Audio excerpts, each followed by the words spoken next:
चिंता नहीं, चिंतन कीजिए। एक कहावत है, चिंता आपके कल की रोशनी दूर करे या ना करे, लेकिन आज का सुख चैन अवश्य छीन लेता है। बात दशकों पहले की है।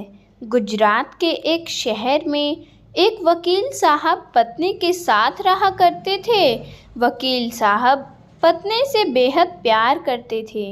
एक पेशेवर के रूप में उनकी बहुत इज्जत थी और वह मुवक्किलों के लिए न्यायालय में जी जान लगा देते थे। एक बार उनकी पत्नी बेहद बीमार पड़ गई। डॉक्टर ने कहा उनका बड़ा ऑपरेशन करना पड़ेगा। इत्तेफाक से जिस दिन पत्नी का ऑपरेशन था, उसी दिन दूसरे शहर के एक बड़े कोर्ट में केस की सुनवाई की तारीख थी। वकील साहब ने एक वकील मित्र को बुलाया और कहा, मैं पत्नी को छोड़कर कहीं और नहीं जाना चाहता, इसलिए तुम जाकर आज के इस केस में बहस कर लो। यह सुनकर वकील साहब की पत्नी ने कहा, यह आप क्या कर रहे हैं? यदि आप नहीं गए और किसी बेगुनाह को सज़ा हो गई तो मैं स्वयं को माफ़ नहीं कर पाऊंगी। मैं ठीक हूँ, डॉक्टर साहब ऑपरेशन कर ही देंगे। आप जाइए और कोर्ट में अपने केस की बहस कीजिए।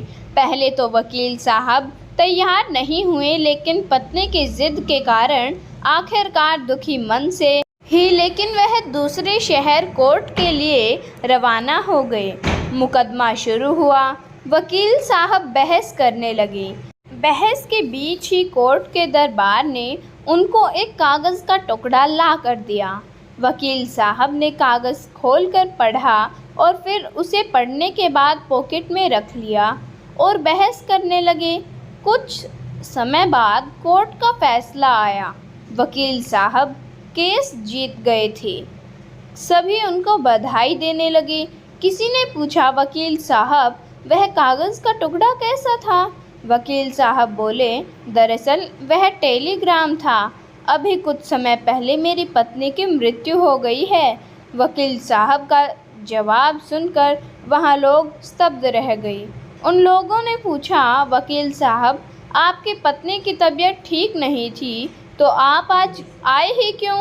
वकील साहब ने कहा, दरअसल पत्नी ने ही मुझसे ज़िद करके यहाँ भेजा था, क्योंकि वह यह नहीं चाहती थी कि मेरे नहीं आने के कारण किसी बेगुनाह को सज़ा हो जाए।